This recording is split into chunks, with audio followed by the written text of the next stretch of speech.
نحمده ونصلي على رسوله الكريم اما بعد فاعوذ بالله من الشيطان الرجيم بسم الله الرحمن الرحيم رب اشرح لي صدري ويسر لي امري واحلل عقدة من لساني يفقهوا قولي حرمت عليكم امهاتكم وبناتكم واخواتكم وعماتكم وخالاتكم وبنات الأخ وبنات الأخت وأمهاتكم اللاتي أرضعنكم وأخواتكم من الرضاعة وأمهات نسائكم وربائبكم اللاتي في حجوركم من نسائكم اللاتي دخلتم بهن فإن لم تكونوا دخلتم بهن فلا جناح عليكم وحلائل أبنائكم الذين من أصلابكم وأن تجمعوا بين الأختين إلا ما قد سلف إن الله كان غفورا رحيما۔ شروع اللہ کے نام سے جو بے انتہا مہربان نہایت رحم فرمانے والا ہے۔ تم پر حرام کر دی گئیں تمہاری مائیں بیٹیاں، یعنی ان سے نکاح حرام ہے، ان سے جسمانی تعلق حرام ہے، اور صرف حرام ہی نہیں بلکہ یہ ایسا فعل ہے جو فوجداری جرم ہے، یعنی اس پر دنیا میں بھی سزا ہے اور پولیس اس میں دست اندازی کر سکتی ہے۔ بہت سی روایات کے مطابق نبی صلی اللہ علیہ وسلم نے اس جرم کا ارتکاب کرنے والوں کو موت اور ان کی جائیداد کی ضبطی کی سزا دی ہے، یعنی یہ اتنا بڑا کرائم ہے کہ کوئی شخص اپنی ماں بیٹی کے ساتھ زنا کرے، کیونکہ نکاح تو ہوتا ہی نہیں۔ تم پر حرام کی گئی تمہاری مائیں بیٹیاں، بہنیں، پھپھیاں، خالائیں، بھتیجیاں، بھانجیاں، اور تمہاری وہ مائیں جنہوں نے تم کو دودھ پلایا ہو، اور تمہاری دودھ شریک بہنیں، اور تمہاری بیویوں کی مائیں یعنی ساس، اور تمہاری بیویوں کی لڑکیاں یعنی سوتیلی بیٹیاں جنہوں نے تمہاری گودوں میں پرورش پائی ہے۔ اس کا یہ مطلب نہیں کہ اگر وہ گود میں پرورش نہیں پائی، بچپن سے ساتھ نہیں تھی تو پھر حلال ہے۔ اشارہ ہے اس رشتے کی نزاکت کی طرف کہ وہ تو تمہاری اپنی ہی بیٹیوں کی طرح ہے، کیونکہ اپنی بیٹیوں کو انسان گود لیتا ہے۔ ان بیویوں کی لڑکیاں جن سے تمہارا تعلق زن و شور ہو چکا ہو، یعنی اگر ماں سے نکاح ہو چکا ہو، ورنہ اگر صرف نکاح ہوا ہو اور تعلق زن و شور نہ ہوا ہو، یعنی اگر ہسبینڈ وائف کو رشتہ قائم نہ ہوا ہو، تو انہیں چھوڑ کر ان کی لڑکیوں سے نکاح کر لینے میں تم پر کوئی مواخذہ نہیں۔ اور تمہارے ان بیٹوں کی بیویاں جو تمہاری صلب سے ہوں، یعنی سگے بیٹے، ان کی بیوی یعنی بہویں جو ہیں، ان کے ساتھ بھی نکاح نہیں ہو سکتا۔ اور یہ بھی تم پر حرام کیا گیا ہے کہ ایک نکاح میں دو بہنوں کو جمع کرو، کیونکہ سوکنوں کا رشتہ باہم حسد کا ہوتا ہے، اور پھر اس میں خطرہ ہے اس بات کا کہ کہیں قطع رحمی نہ ہو جائے۔ مگر جو پہلے ہو گیا سو ہو گیا، یعنی دور جاہلیت میں۔ اللہ بخشنے والا اور رحم کرنے والا ہے۔ والمحصنات من النساء إلا ما ملكت أيمانكم كتاب الله عليكم وأحل لكم ما وراء ذلكم أن تبتغوا بأموالكم محسنين غير مسافحين فما استمتعتم به منهن فآتوهن أجورهن فريضة ولا جناح عليكم فيما تراضيتم به من بعد الفريضة ان اللہ کان علیما حکیما۔ 5ویں پارے کا آغاز ہوتا ہے، اور وہ عورتیں بھی تم پر حرام ہیں جو کسی دوسرے کے نکاح میں ہوں، یعنی کسی اور کے نکاح میں جو خاتون ہو اس سے نکاح نہیں کیا جا سکتا۔ ایسی عورتوں کو محسنات کہا جاتا ہے۔ محسن کا لفظ حسن سے ہے، حسن کہتے ہیں قلعے کو۔ عورت نکاح کے بعد اس طرح محفوظ ہو جاتی ہے جیسے کوئی قلعے کے اندر محفوظ ہو جائے ہر طرف کے دشمنوں سے، کیونکہ عورت کے اندر بھی اللہ نے اٹریکشن رکھی ہے اور معاشرے میں فتنہ فساد بھی بہت ہے، لہٰذا جس عورت کا نکاح ہو جاتا ہے وہ ایک طرح سے محفوظ ہو جاتی ہے بہت سے خطرات سے۔ اسی لیے نکاح کو پسندیدہ قرار دیا گیا، خواہ اس کے بعد بہت سی مشکلات ہی کیوں نہ آئیں۔ مشکلات تو ویسے بھی ہوتی ہیں، البتہ ایسی عورتیں اس سے مستثنیٰ ہیں جو جنگ میں تمہارے ہاتھ آئیں۔ یہ اللہ کا قانون ہے جس کی پابندی تم پر لازم کر دی گئی ہے۔ یعنی قیدی عورت اگر پہلے سے کسی کے نکاح میں ہو بھی، لیکن جب وہ یعنی کہ وار کیپٹیو ہو تو پھر اس کا پچھلا نکاح خود بخود ختم ہو جاتا ہے۔ ان کے ماں سوا جتنی عورتیں ہیں انہیں اپنے اموال کے ذریعے سے حاصل کرنا تمہارے لیے حلال کر دیا گیا ہے۔ اشارہ ہے مہر ادا کرنے کی طرف، یعنی نکاح اس وقت جائز ہے جب اس کے ساتھ مہر کی ادائیگی بھی ہو، کیونکہ اس مہر کی ادائیگی کے بغیر نکاح کو نکاح نہیں صفاح کہا گیا، زنا کی ایک قسم کہا گیا ہے، یعنی اس کی اتنی شدت سے تاکید کی گئی ہے۔ بشرطے کہ حصار نکاح میں ان کو محفوظ کرو، نہ یہ کہ آزاد شہوت رانی کرنے لگو، یعنی ویڈ لاک میں ان سے تعلق قائم کر سکتے ہو، آزاد نہیں، کیونکہ یہ رجحان بھی بہت بڑھتا جا رہا ہے کہ شادی کے بغیر جنسی تعلقات قائم کر لیے جائیں، اور اس میں عام طور پر کوئی قباحت محسوس نہیں کی جاتی، لیکن پھر یاد رکھیے کہ اس میں عورت کے حقوق کی حق تلفی ہوتی ہے، اس پر ظلم ہوتا ہے، کیونکہ مرد تو فائدہ اٹھا کر چلا جاتا ہے، اس کے بعد اگر وہ پریگننٹ ہو جاتی ہے، بچہ پیدا ہوتا ہے، تو اس کی ذمہ داری لینے والا کوئی نہیں رہتا، اور ویسے بھی عورت جو ہے وہ بایولوجیکلی مرد کی نسبت ویک ہے، اسے زندگی کے سفر میں سہارے کی ضرورت ہوتی ہے، وہ شادی کے بعد آنے والے سارے بوجھ اکیلے نہیں اٹھا سکتی، اس لیے بہت ضروری ہے کہ اسے ایک پروٹیکشن دی جائے۔ تو اللہ نے شوہر کی شکل میں اس کو ایک مضبوط حصار دیا، پروٹیکشن دی، اور پھر شوہر کو ذمہ داری دی کہ وہ نہ صرف یہ کہ اپنے بچوں کا بلکہ ان کی ماں کا بھی پورا خیال رکھے، ان کے نان نفقے کو پورا کرے، پھر جو ازدواجی زندگی کا لطف تم ان سے اٹھاؤ اس کے بدلے ان کے مہر بطور فرض ادا کرو، البتہ مہر کی قرارداد ہو جانے کے بعد آپس کی رضامندی سے تمہارے درمیان اگر کوئی سمجھوتا ہو جائے تو اس میں کوئی حرج نہیں، یعنی میاں بیوی کا رشتہ آپس کا پیار کا رشتہ ہے، اور پیار کے رشتوں میں بہت سی چیزوں میں لین دین میں انسان درگزر کرتا ہے، اور اگر کوئی عورت اپنی خوشی سے اپنے مہر کو واپس تحفے کے طور پہ اپنے شوہر کو دینا چاہتی ہے تو اس میں شوہر کو لینے میں کوئی گناہ نہیں۔ ویسے عام تحفے تو واپس نہیں کیے جا سکتے یا نہیں کیے جانے چاہیے، حدیث میں آتا ہے کہ جو شخص تحفہ دے کر واپس لے وہ ایسا ہی ہے جیسے کتا کہہ کر کے چاٹ لے، واپس کھا لے، یعنی اتنا مکروہ فعل ہے کہ کسی کو کچھ دے کر پھر اس سے واپس لے رہے۔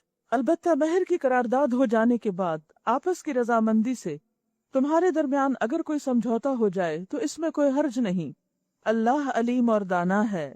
اور جو شخص تم میں سے اتنی مقدرت نہ رکھتا ہو کہ خاندانی مسلمان عورتوں محسنات سے نکاح کر سکے، اسے چاہیے کہ تمہاری ان لونڈیوں میں سے یعنی غلام عورتوں میں سے کسی کے ساتھ نکاح کر لے جو تمہارے قبضہ میں ہو اور مومنہ ہو، یعنی پھر بھی ایمان شرط ہے۔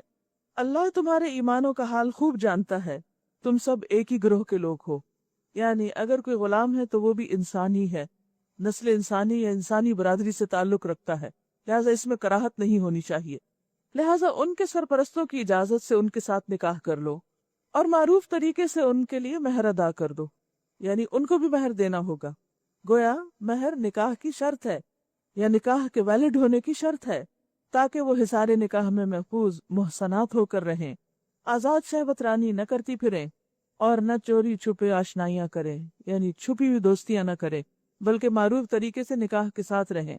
پھر جب وہ حصار نکاح میں محفوظ ہو جائیں اور اس کے بعد کسی بدچلنی یعنی زنا کی مرتکب ہوں تو ان پر اس سزا کی بنسبت آدھی سزا ہے جو خاندانی عورتوں محسنات کے لیے مقرر ہے۔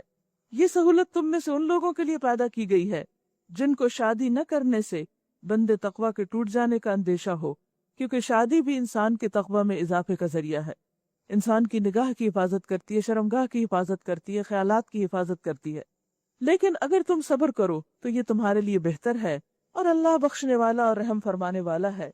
یرید اللہ لیبین لکم ویہدیکم سنن الذین من قبلکم ویتوب علیکم واللہ علیم حکیم۔ اللہ چاہتا ہے کہ تم پر ان طریقوں کو واضح کرے اور انہی طریقوں پر تمہیں چلائے جن کی پیروی تم سے پہلے گزرے ہوئے صلحاء کرتے تھے، نیک لوگ۔ وہ اپنی رحمت کے ساتھ تمہاری طرف متوجہ ہونے کا ارادہ رکھتا ہے، اور وہ علیم بھی ہے اور دانا بھی۔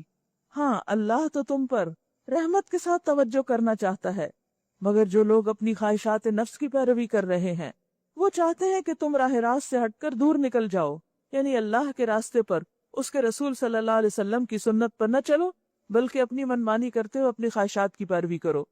اللہ تم پر سے پابندیوں کو ہلکا کرنا چاہتا ہے کیونکہ انسان کمزور پیدا کیا گیا ہے۔ خاندانی زندگی میں، معاشرتی زندگی میں نبی صلی اللہ علیہ وسلم نے آ کر بہت سی ریفارمز کی تھی، تو قدامت پرست لوگ جو تھے یا جو نبی صلی اللہ علیہ وسلم کی ہستی کو پوری طرح مانتے نہیں تھے، وہ آپ کے فیصلوں پر بعض اوقات اعتراض کیا کرتے تھے، اور یہ ایک حقیقت ہے۔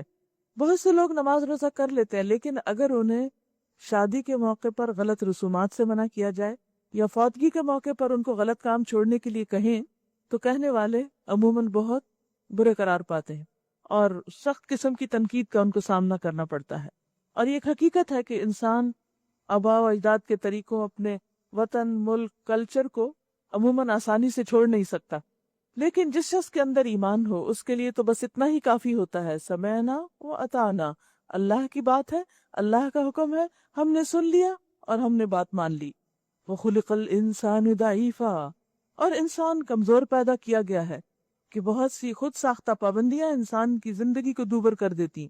ہوتا یہ ہے کہ جب انسان خرافات میں پڑ جاتا ہے، بدعات میں پڑ جاتا ہے، غلط رسومات میں پڑ جاتا ہے، تو لازمی طور پہ اس کے وقت کا ایک بہت بڑا حصہ ان کی نظر ہو جاتا ہے، اور اس کے بعد اس کے لیے اپنے فرائض کی ادائیگی، اپنی زندگی کے مقاصد کو پورا کرنے کے لیے وقت نہیں بچتا، جو کہ ایک بہت بڑے نقصان کی بات ہے۔ یا ایھا الذین آمنوا لا تأکلوا اموالکم بینکم بالباطل الا ان تکون تجارۃ عن تراض منکم، اے لوگو جو ایمان لائے ہو، آپس میں ایک دوسرے کے مال باطل طریقوں سے نہ کھاؤ، لین دین ہونا چاہیے آپس کی رضامندی سے، اور اپنے آپ کو قتل نہ کرو، یعنی تجارت میں دونوں فریق، لین دین میں دونوں فریق ان کا راضی ہونا ضروری ہے، کسی سے جبرن کوئی چیز خریدی نہیں جائے گی اور کسی سے جبرن حق سے زیادہ پیسے وصول نہیں کیے جائیں گے، یا یہ کہ ایسا نہیں کہ چیز لے کر پھر پیسے ادا نہ کیے جائیں، اور اپنے آپ کو قتل نہ کرو۔ اس سے کیا مراد ہے؟ ایک تو ہے کہ خودکشی نہ کرو، یعنی اللہ نے ہمیں جو جسم اور جان دیا ہے یہ ہمارے پاس ایک امانت ہے، ہم اس کے مالک نہیں ہیں، مالک اللہ ہے، لہذا خود کو قتل کرنا، خودکشی کرنا اسلام میں نہایت ناپسندیدہ ہے، اور انسان جس چیز سے خود کو قتل کرتا ہے، چاہے وہ زہر ہو یا کوئی بام ہو یا کوئی اور ایسا خودکش آلہ ہو، تو پھر اس کی سزا کیا ہوگی کہ وہ دوزخ کے اندر اپنے آپ کو اسی چیز سے سزا دیتا رہے گا، تکلیف پہنچاتا رہے گا۔ جس طرح کسی دوسرے انسان کو قتل کرنا منع ہے، اسی طرح خود کو قتل کرنا اور خود کے ساتھ زیادتی کرنا بھی منع ہے۔ اسی طرح کسی اور طرح بھی اپنی باڈی کو ابیوز نہیں کرنا چاہیے۔ یہی وجہ ہے کہ ٹیٹوز حرام قرار پائے، یا کوئی اور اس طرح کے کام کرے، یا بعض لوگ اپنے ہاتھوں کو کاٹ لیتے ہیں، کچھ بچوں کے اندر عادت ہوتی ہے کہ وہ بلیڈ کے ساتھ اپنے جسم کو خود کٹ دے دیتے ہیں، مثلا اگر غصہ آیا تو اپنا سر دروازے سے بینک کر دیا، یا اپنے جسم پر کچھ کٹ لگا لیا، یا یہ کہ اپنے بال نوچنے لگے یا منہ کے اوپر چانٹے مارنے لگے، تو اس کا حق نہیں۔ ویسے بھی یہ حرکات جو ہیں اخلاق سے گری ہوئی ہیں، لیکن غصے میں آ کر کوئی ایسی حرکت کرنا جو اللہ اور رسول صلی اللہ علیہ وسلم کو ناپسند ہو، ناگوار ہو، یہ مسلمان کی شان کے خلاف ہے، ایسا نہیں کرنا چاہیے۔ حقیقت یہ ہے کہ اللہ تمہارے حال پر نہایت مہربان ہے۔ وَمَن يَفْعَلْ ذَلِكَ عُدْوَانًا وَظُلْمًا فَسَوْفَ نُصْلِيهِ نَارًا، جو شخص ظلم اور زیادتی کے ساتھ ایسا کرے گا، یعنی خودکشی کرے گا، اس کو ہم ضرور آگ میں جھونکیں گے، اور یہ اللہ کے لیے کوئی مشکل کام نہیں۔ ان تجتنبوا کبائر ما تنہون عنہ نکفر عنکم سیئاتکم وندخلکم مدخلا کریما، اگر تم ان بڑے بڑے گناہوں سے پرہیز کرتے رہو جن سے تمہیں منع کیا جا رہا ہے، تو تمہاری چھوٹی موٹی برائیوں کو ہم تمہارے حساب سے ساقط کر دیں گے اور تم کو عزت کی جگہ داخل کریں گے۔ یعنی خاص طور پر انسان کو خودکشی کے علاوہ اور بھی بڑے گناہوں سے پرہیز کرنا چاہیے۔ گناہوں میں سب سے بڑا گناہ اللہ کے ساتھ شرک کرنا ہے، اور اس کے بعد نمبر 2 والدین کی نافرمانی، والدین کو ستانا۔ بعض لوگ شرک تو نہیں کرتے لیکن ماں باپ کو تنگ کرتے ہیں، ماں باپ کو ستاتے ہیں، ان کو رلاتے ہیں، ان کے ساتھ احسان نہیں کرتے، تو یہ کوئی معمولی جرم نہیں، کوئی چھوٹا گناہ نہیں، بڑا گناہ ہے جس پر پکڑ ہوگی، پوچھ ہوگی۔ اسی طرح یتیموں کا مال ناحق کھانا، زنا کرنا، چوری کرنا، جھوٹ بولنا، کسی کی غیبت کرنا، یہ تمام کبیرہ گناہوں میں سے ہے۔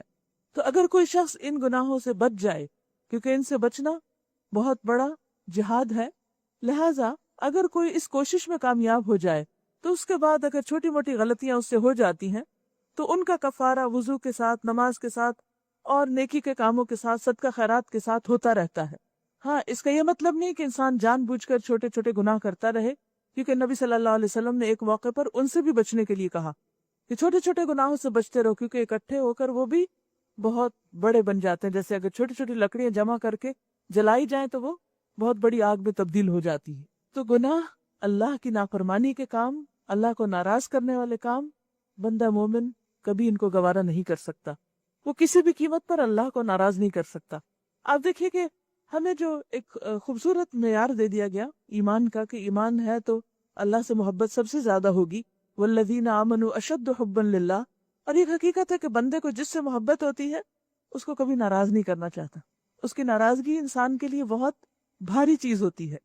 اور اگر کبھی غلطی سے ایسا ہو جائے تو وہ یہ نہیں کہتا کہ who cares، کہ میں نے اپنے محبوب کا دل توڑا اور اس کے بعد مجھے کوئی فرق نہیں پڑتا. نہیں، اگر محبت سچی ہے تو کبھی انسان ایسا کر نہیں سکتا. اگر کسی انسان کے ساتھ ایسا نہیں کرتا تو پھر اللہ کے ساتھ کیسے؟ کہ ہم اس کی محبت کے دعوے کریں اور پھر ان کو ناراض کرنے والے کام بھی کریں، رسول صلی اللہ علیہ وسلم کی محبت کے دعوے کریں اور پھر ان کی سنت کی خلاف ورزی کریں. ایسا نہیں ہو سکتا. یہی تو تقویٰ ہے کہ پھر انسان اس محبت کی بنا پر کانشس ہو جاتا ہے کہ مجھے کوئی ایسا کام نہیں کرنا جو اللہ کو ناراض کر دے. وہ کھلم کھلا اور ڈھٹائی اور اصرار کے ساتھ برائیاں کرنا تو دور کی بات، وہ ان چیزوں سے بھی بچتا ہے کہ جو ناراضگی کا سبب بن سکتی ہو. وہ کسی حد کو پار کر کے علاقہ غیر میں داخل ہونے تو دور کی بات، وہ تو حد کے قریب جانے سے بھی ڈرتا ہے کہ مجھے ایسا کام نہیں کرنا. اور یہی تقویٰ ہے، حدوں کے قریب پہنچنے سے بچنا. یہی تو تقویٰ ہے، یہی تو احتیاط ہے، یہی تو بچنا ہے. اور جو ایسا کرے گا اس کے لیے عزت کا مقام ہے آخرت میں. وَلَا تَتَمَنَّوْا مَا فَضَّلَ اللَّهُ بِهِ بَعْضَكُمْ عَلَى بَعْضٍ، اور جو کچھ اللہ نے تم میں سے کسی کو دوسرے کے مقابلے میں زیادہ دیا ہے، مال، حسن، شکل اور دنیا کی نعمتیں، اس کی تمنا نہ کرو. بہت ہی خوبصورت بات ہے کہ جو لوگوں کے پاس ہے اس پہ نہ ریجھو. اگر کسی کے پاس کوئی نعمت ہے تو اس پہ تم غمگین نہ ہو، اس پہ پریشان نہ ہو، اور دل میں یہ حسرت نہ رکھو کہ مجھے یہی چاہیے. بس اگر کسی کی بیوی خوبصورت ہے تو انسان کہ نہیں، مجھے تو اسی عورت سے شادی کرنی ہے، لہٰذا کوئی ایسا تعویذ، ایسا جادو ٹونا ٹوٹکا کرتے ہیں کہ اس کو اس سے طلاق اور پھر میں اس سے نکاح کروں. کیونکہ بعض کیسز میں ایسے ہی ہوتا. بنی اسرائیل کا اخلاقی زوال اس حد تک ہو چکا تھا کہ جس کا ذکر سورۃ البقرہ میں ہو چکا، کہ وہ اس لیے جادو سیکھتے تھے کہ شوہر بیوی کے درمیان لڑائی ڈلوائیں، جھگڑا کرائیں، جدائی ڈلوائیں، ان کو ایک دوسرے سے الگ کریں اور پھر اپنا مطلب پورا کریں.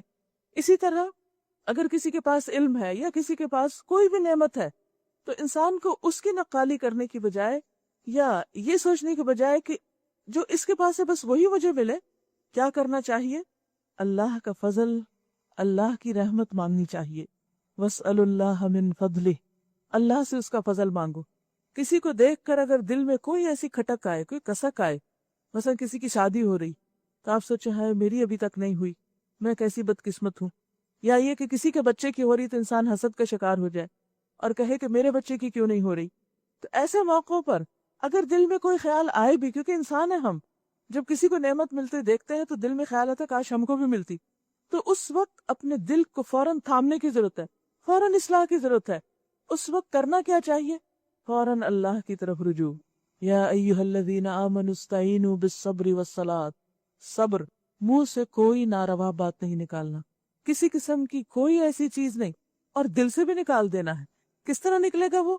اللہ سے دعا کر کے، کیونکہ اللہ کے خزانے وسیع ہیں. اور جب کوئی دکھی دل کے ساتھ اللہ کو پکارتا ہے اور اللہ کی طرف رجوع کرتا ہے، یہ کسی کی نعمت دیکھ کر اللہ سے مانگتا ہے. جس زکریا علیہ السلام نے جب دیکھا کہ مریم علیہ السلام کے پاس کھانے پینے کی چیزیں ہیں، رنگا رنگ چیزیں ہیں، بے موسم کے پھل ہیں، تو پوچھا یہ کہاں سے ملا؟ یہ معلوم کر لیا کہ یہ کہاں سے ملا. کہا اللہ کی طرف سے ہے. تو یہ نہیں کہا مریم تم میرے لیے دعا کرو، یہ نہیں کہا کہ نہیں یہ تو مجھے ملنا چاہیے تھا، میں تمہارا خیال رکھتا ہوں، میری محنت اور کوشش زیادہ ہے. کیا کیا انہوں نے؟ ہنالک دعا زکریا ربہ قال رب ہب لی من لدنک ذریۃ طیبہ. اسی جگہ انہوں نے دعا کی، دیر اینڈ دین دعا کی، اور کیا کہا؟ رب، اے میرے رب، ہب لی من لدنک، اپنے پاس سے مجھے اولاد دے. کیسی اولاد؟ جو پاک ہو، نیک ہو، اچھی ہو. یہ ہے صالحین کا طریقہ، یہ ہے مقربین کا طریقہ، کہ جب کسی کے پاس کوئی نعمت انسان پائے تو فوراً اپنے رب کو پکارے، اپنے رب کو یاد کرے اور اسی سے وہی دعا مانگنے لگے. اس لیے دعا مانگنا کوئی ایسا ریچول نہیں کہ اس کے لیے آپ کو سب دنیا کے کام چھوڑ کے کہیں مصلی بچھا کے ہی مانگنا ہے. ٹھیک ہے وہ بھی ایک وقت میں ہوگا، بالصبر والصلاۃ بھی ہوگا، لیکن جب تک وہ موقع نہیں آتا انتظار میں نہ رہیں، اسی وقت دعا کریں. کیونکہ دکھی دل کی پکار زیادہ خلوص والی گہری پکار ہوتی ہے. جب چوٹ لگتی ہے دل پہ تو اس وقت جو کچھ آپ مانگتے ہیں، جتنا اس میں تڑپ اور جذبہ ہوتا ہے، وہ جب تک آپ کہیں اور پہنچتے ہیں وہ ٹھنڈا ہو چکا ہوتا ہے، یا آپ کبھی بھول بھی چکے ہوتے ہیں کہ آپ کو بھی کچھ چاہیے تھا. بس وہ ایک وقتی جذبہ ہوتا ہے، جب وہ ایک شوق آتا ہے، جب کسی کو کچھ حاصل کرتے انسان دیکھتا ہے۔ تو یہ بہت خوبصورت اصول دیا، اگر انسان اس پر عمل کرے تو انسان کے سارے دکھ دور ہو جائے، اس کی ساری پریشانیاں، جھنجھلاہٹیں، غم، غصہ ختم ہو جائے، کیونکہ وہ یہ مانتا ہے کہ یہ اللہ کی تقدیر میں سے ہے، یہ اللہ کی تقسیم ہے، جس کو جو چاہے دے، اور میرا حصہ تو اللہ کے پاس ہے، مجھے تو وہاں سے لینا ہے، لہٰذا میں اس کی طرف رجوع کرتا ہوں۔ اسی لیے غم کے موقع پر بھی انا للہ و انا الیہ راجعون، اسی کی طرف رجوع کرتے ہیں، اسی کی طرف پلٹتے ہیں، اسی سے دعائیں کرتے ہیں، اسی سے خیر اور بھلائی مانگتے ہیں، اور وہ ہر چیز پر قادر ہے۔ فرمایا ایک دوسرے کی نقالی اور ریس اور ایک دوسرے سے حسد مت کرو، وَلَا تَتَمَنَّوْا مَا فَضَّلَ اللَّهُ بِهِ بَعْضَكُمْ عَلَى بَعْضٍ، اور جو کچھ اللہ نے تم میں سے کسی کو دوسرے کے مقابلے میں زیادہ دیا ہے، اس کی تمنا نہ کرو کہ وہ تمہیں مل جائے۔ جو کچھ مردوں نے کمایا اس کے مطابق ان کا حصہ ہے، اور جو کچھ عورتوں نے کمایا اس کے مطابق ان کا حصہ ہے۔ یعنی اسلام کی نظر میں، اللہ کی نظر میں مرد اور عورتیں اجر کے اعتبار سے بالکل برابر ہیں، ہر ایک کو ان کی کوشش کا بدلہ ملے گا۔ لہٰذا اصل چیز کیا ہونی چاہیے کہ انسان اللہ کو راضی کرنے کے لیے کوشش کرتا رہے۔ وَاسْأَلُوا اللَّهَ مِن فَضْلِهِ، ہاں اللہ سے اس کے فضل کی دعا مانگتے رہو۔ بعض اوقات مرد اور عورت کے درمیان ایک چپکلش چل پڑتی، اور دنیا میں یہ جھگڑا تو بہت پرانا ہے کہ عورتیں کہتی ہیں کہ ہم مردوں سے بہتر ہیں، اور مرد اپنی برتری اور سپیریورٹی جو ہے اس کو قائم کرنے کی کوشش کرتے ہیں اور وہ بڑا بننا چاہتے ہیں۔ تو بات یہ ہے کہ اللہ نے دونوں کو ایک دوسرے کی ضرورت بنایا، دونوں کے اپنے اپنے کام ہیں، دونوں کے مختلف رولز ہیں۔ یہ اس لیے نہیں کہ ایک دوسرے کا مقابلہ کرنے لگے اور ایک دوسرے پر اپنی بڑائی جتانے لگے، یہ اس لیے ہے کہ ہم اللہ کے فیصلے کو قبول کرتے ہوئے اپنی ذمہ داری کو سمجھ کر اس کو خوب نبھائیں، اور جہاں ہم سمجھے کہ ہمیں کہیں کمی لگی ہے، مرد سمجھے اس کو وہ نہیں ملا جو عورت کو ملا ہے ماں بن کر 3 درجے زیادہ عزت کا مقام، تو وہاں وہ عورت سے جیلس ہونے کی بجائے اللہ سے اس کا فضل مانگے۔ اسی طرح اگر عورت دیکھتی ہے کہ اللہ نے گھر کی انتظامی ضروریات میں انتظامی سربراہ، ایڈمنسٹریٹر مرد کو بنایا ہے، قوام اس کو بنایا ہے، تو بجائے اس کے کہ وہ جیلس ہو جائے کہ مجھے کیوں نہیں ایڈمنسٹریشن دی گئی، وہ کیا کرے؟ اللہ سے اس کا فضل مانگے۔ ہر ایک دوسرے کے مقابلے کی بجائے اپنی صلاحیتوں کو دیکھے۔ یہ اصول مرد اور عورت کے تعلق کے بیچ میں بھی ہے، شوہر بیوی کے تعلق میں، اور یہ اصول زندگی کے تمام معاملات میں ہے۔ جہاں بھی انسانوں کا کوئی مجموعہ، خواہ وہ خاندان ہو یا کوئی ادارہ ہو یا کوئی مملکت ہو، کوئی ملک ہو یا شہر ہو، کہیں بھی انسانوں کا جو مجموعہ اکٹھا ہو کے کام کرتا ہے، وہاں کی انتظامی ضرورت میں کسی کو بڑا اور کسی کو چھوٹا ہونا پڑتا ہے، کسی کو لیڈر اور کسی کو فالوور ہونا پڑتا ہے، لیکن اس کا یہ مطلب نہیں ہوتا کہ کسی کا مقام اور درجہ اللہ کی نگاہ میں کم ہو گیا ہے۔ یہ تو ایک وقتی ضرورت ہے۔ کہیں آپ کو یہ محسوس ہو کہ لوگ آپ کو اگنور کر رہے ہیں، لوگ آپ کا مقام نہیں پہچانتے، لوگ آپ کو بڑا نہیں مان رہے، لوگ آپ کو اہمیت نہیں دیتے، تو اس پہ پریشان نہ ہوئیے، اپنا کام کرتے رہیے اور اللہ سے اس کا فضل مانگتے رہیے، کیونکہ اصل جزا تو اللہ کے پاس ہے، اصل مقام تو اللہ کے پاس ہے، اور اصل عزت تو اللہ کے پاس ہے۔ ان العزت للہ جمیعا۔ لہذا لوگوں کی نظر میں اپنی قدردانی کو مت دیکھیے، لوگوں کی نظر میں اپنا مقام مت دیکھیے، یہ دیکھیے کہ لوگوں کے رب کی نظر میں آپ کا مقام کیا ہے۔ جو اس کے لیے کوشش کرے گا وہ دنیا میں بھی خوش رہے گا اور وہ آخرت میں بھی عزت و سرفرازی پائے گا، لیکن جو اس پر ناراض ہو اور جو اس اصول کو اور اللہ کے اس فیصلے کو قبول نہ کرے کہ اس نے بندوں کے درمیان جو اونچ نیچ رکھی ہے، وہ دنیا میں بھی روتا ہی رہے گا، وہ دنیا میں بھی پریشان رہے گا اور دوسروں کو کرے گا، خود بیزار ہوگا اور دوسرے اس سے بیزار ہو جائیں گے، اور جب اس ناشکری کی حالت میں دنیا سے جائے گا تو پھر آگے بھی ناقدری ہوگی۔ لہٰذا اللہ کے اس فیصلے کو دل و جان سے تسلیم کر لیجئے۔ وَاسْأَلُوا اللَّهَ مِن فَضْلِهِ إِنَّ اللَّهَ كَانَ بِكُلِّ شَيْءٍ عَلِيمًا۔ بے شک اللہ کو ہر بات کا پتہ ہے، اسے سب پتہ ہے کہ اس کو کہاں رکھنا چاہیے تھا، کس کو کتنا لمبا قد دینا چاہیے تھا اور کس کو کتنا وسیع جسم اور کس کو کیسی آنکھیں اور کس کو کیسے بچے، یہ سب اس کا اپنا فیصلہ ہے۔ اگر اللہ نے آپ کے لیے کسی خاص چیز کا فیصلہ کر لیا تو آپ کے حق میں وہی بہتر ہوگا۔ جو شخص اللہ کے فیصلوں پہ راضی ہو جاتا ہے، اللہ اس کے دل کو ٹھنڈک سے بھر دیتا ہے اور وہ مطمئن ہو کر دنیا کی زندگی میں بھی بہترین کام کرتا ہے، اور مرتے وقت بھی نفس مطمئنہ کے ساتھ اللہ سے جا ملتا ہے۔ لیکن یہ قیمت ہے اس صبر کی اور تقوی کی جو شیطان کے وسوسوں کے مقابلے میں انسان اللہ کی رضا کے لیے اختیار کرتا ہے۔ وَلِكُلٍّ جَعَلْنَا مَوَالِي، اور ہم نے ہر اس ترکے کے حقدار مقرر کر دیے ہیں جو والدین اور رشتہ دار چھوڑیں، یعنی وراثت کی تقسیم کر دی ہے۔ اب رہے وہ لوگ جن سے تمہارے عہد و پیمان ہو، کیونکہ جاہلیہ دور میں عرب قسمیں کھا کر ایک دوسرے کے بھائی بھائی بن جاتے تھے، تو ان کو حلیف کہا جاتا تھا، اور بعض اوقات ان سے بھی ایسے ہی تعلقات ہوتے تھے جیسے خونی رشتوں کے ساتھ ہوں۔ لیکن بعد میں جب وراثت کے احکامات آ گئے تو بتایا گیا کہ یہ اب اللہ کے تقسیم کے مطابق ہی حصے دیے جائیں گے، اور باقی حصے منسوخ، جن میں سے ایک یہ بھی ہے۔ اب رہے وہ لوگ جن سے تمہارے عہد و پیمان ہو تو ان کا حصہ انہیں دو، یقیناً اللہ ہر چیز پر نگران ہے، یعنی اللہ دیکھ رہا ہے کہ کون کس سے کیا وعدہ کرتا ہے اور پھر وعدہ کر کے اس سے پھر جاتا ہے یا اس کو وفا کرتا ہے۔ الرجال قوامون علی النساء، مرد عورتوں پر قوام ہے۔ پیچھے پوری تمہید اور ذہن سازی کر کے یہاں اب بتا دیا گیا کہ مرد خاندانی زندگی میں، گھر کی زندگی میں انتظامی سربراہ ہیں، لیکن ضروری نہیں کہ جو کوئی انتظامی سربراہ ہو وہ ہر لحاظ سے اللہ کی نظروں میں بہت بڑا ہو۔ اللہ کی نگاہ میں تو وہی بڑا ہوتا ہے جس کے اندر تقویٰ ہوتا ہے، جس کے اندر خدا خوفی ہوتی ہے۔ مرد عورتوں پر قوام ہے، اور جب کوئی کہیں ایڈمنسٹریٹر ہوتا ہے، امیر ہوتا ہے، قوام ہوتا ہے، تو دوسروں کو اس کی بات ماننی پڑتی ہے، تبھی ایک آرگنائزیشن چل سکتی ہے، تبھی ڈسپلن قائم ہو سکتا ہے۔ اس سے بغاوت کے نتیجے میں صرف پریشانی اور ناکامی سامنے آتی ہے۔ تو اس لیے عورتوں کو اگرچہ یہ بات بعض اوقات بہت بھاری لگتی ہے یا پسند نہیں آتی، یا یوں لگتا ہے جیسے اللہ تعالیٰ نے ہمارے ساتھ زیادتی کی، تو بات یہ نہیں ہے۔ بات یہ ہے کہ یہ ایک انتظامی ضرورت ہے۔ دوسرے یہ کہ ہمیں پرسکون کر دیا کہ تم بہت سے جھنجھٹوں میں نہ پڑو، وہ تمہارے حصے کا کوئی اور کرے گا، اور تم اپنی ذمہ داری پہ فوکس کرو۔ اور اس کا رول، بیوی کا رول اور ماں کا رول جو ہے وہ کہیں زیادہ قابل قدر ہے کہ جس سے وہ اجر میں، ثواب میں مرد سے بھی آگے بڑھ سکتی ہے اگر وہ اپنی ذمہ داریوں کو صحیح طور پر پورا کرتی ہے۔ مرد عورتوں پر قوام ہیں اس بنا پر کہ اللہ نے ان میں سے ایک کو دوسرے پر فضیلت دی۔ یہاں فضیلت عزت و کرامت کے معنوں میں نہیں یا شرف کے معنوں میں نہیں، بلکہ بعض طبعی خصوصیات ایسی ہیں کہ مرد عورت کے مقابلے میں جسمانی طور پر، جذباتی طور پر زیادہ اسٹرانگ ہوتا ہے، اور وہ ان ذمہ داریوں کو نبھانے کا زیادہ اہل ہوتا ہے۔ اور اس بنا پر کہ مرد اپنے مال خرچ کرتے ہیں، کماتے ہیں اور خرچ کرتے ہیں، تو خرچ کرنے کی بہرحال اپنی فضیلت ہے۔ خرچ خواہ بیوی پر ہی کیا جائے وہ بھی صدقہ شمار ہوتا ہے، یا اپنے بچوں کو دیا جائے وہ بھی باعث اجر ہے، یا کسی اور کے ساتھ شیئر کیا جائے، کہیں پر بھی خیر کے کاموں میں خرچ کیا جائے، بہرحال وہ انسان کے درجات میں بلندی اور اضافے کا سبب ہوتا ہے۔ تو مردوں کو یہ عہدہ اس لیے ملا کہ وہ اپنے مال خرچ کرتے ہیں۔ بس جو صالح عورتیں ہیں، نیک عورتیں ہیں، ان کی کیا خوبیاں ہیں؟